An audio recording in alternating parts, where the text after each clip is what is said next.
The heart of self-care is not treating yourself. It is paying attention. Japanese proverb. When most people think about self-care, they imagine expensive spa treatments, weekend getaways, or buying things that make them feel better for a moment. We have turned self-care into something we buy instead of something we do. We treat it as a reward for surviving stress instead of a way to stop that stress from building up in the first place. But there is a different way to think about taking care of yourself.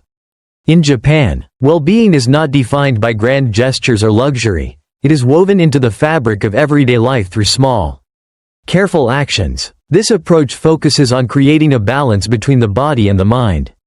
It recognizes that we are not just brains in a box, but living beings that require rhythm, nature, and sensory engagement.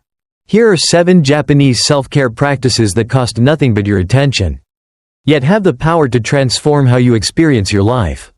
1. Reclaiming the morning. Opening the window. For many, the first action of the day is reactive, reaching for the phone to check notifications, news, and messages. This sets a tone of stress before you have even left your bed. The Japanese alternative is simple: open the window. This act serves a clear purpose. It physically pushes out the stale air of the night and invites the fresh air of the new day. It allows you to stand for a moment, breathing in the outside world, listening to the morning sounds, and noticing the temperature. It signals to your body that the day has begun, helping you transition from the fog of sleep to a state of presence. It is a moment of choice rather than reaction. 2. The power of the pause. Making matcha. In a world obsessed with speed, the Japanese tea ceremony teaches us the value of slowing down. Making matcha is not quick. You must measure the powder, heat the water to the precise temperature, and whisk it until it becomes smooth and frothy. You cannot rush this process without ruining the tea. Therefore, the ritual itself becomes the self-care. It pulls you out of your mental noise and forces you to focus entirely on your hands and the tools. It is a deliberate pause in the day, proving that slowing down is not wasted time. It is necessary for mental clarity. 3. Komorebi. Stepping into the light. We have constructed lives that protect us from nature, rooms with no windows and constant electric light. However, our bodies were not designed for this. Komorebi is a beautiful Japanese word describing sunlight filtering through the leaves of trees. This practice is about recognizing our biological need for the sun. Sunlight regulates our internal clocks, telling us when to be alert and when to rest. Taking 10 minutes to stand in the light, feeling the warmth on your skin, connects you to the natural world. It is a reminder that you are a living thing that needs environmental inputs to thrive. 4. Siri and Satan. Clearing mental clutter.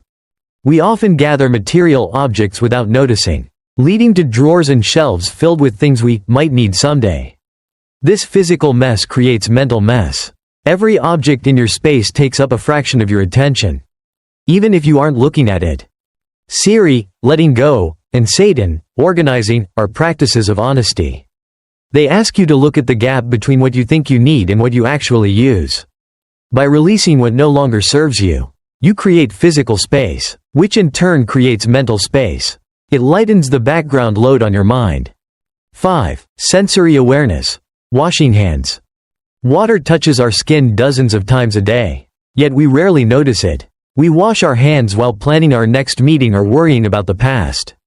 The Japanese approach invites you to turn this mundane task into a practice of full presence. Feel the temperature of the water. Notice the texture of the soap between your fingers. Observe the sensation of your hands becoming clean. The goal is not just hygiene. The goal is training your mind to be present during ordinary moments. If you are not present for the ordinary, you miss out on the majority of your life. 6. Cleaning is restorative action. In the West, cleaning is often viewed as a chore to be avoided. In Japan, it is a spiritual practice. Monks clean their temples daily, and students clean their schools. Modern life leaves us with a specific kind of exhaustion, mental tiredness mixed with physical restlessness. Cleaning solves this. The simple, repetitive motions of sweeping or wiping offer the mind a rest, while giving the body something to do. Furthermore, it creates a direct link between effort and result. A clean floor, which offers a satisfaction that abstract office work often lacks. 7. Anchoring the mind. listening to scent. Finally, there is the art of or incense appreciation, often described as listening to scent. This practice uses the sense of smell to anchor a wandering mind. When you focus fully on a scent, whether it is traditional incense, the smell of rain on concrete, or brewing coffee, you cannot be worrying about the future or regretting the past. The scent brings you back to the now. It trains your awareness to stay in the present moment, which is the foundation of all peace. Conclusion. These 7 practices share a common thread. They use the body to heal the mind. They remind us that self-care isn't about escaping reality through purchases or luxury. It is about inhabiting your reality more fully.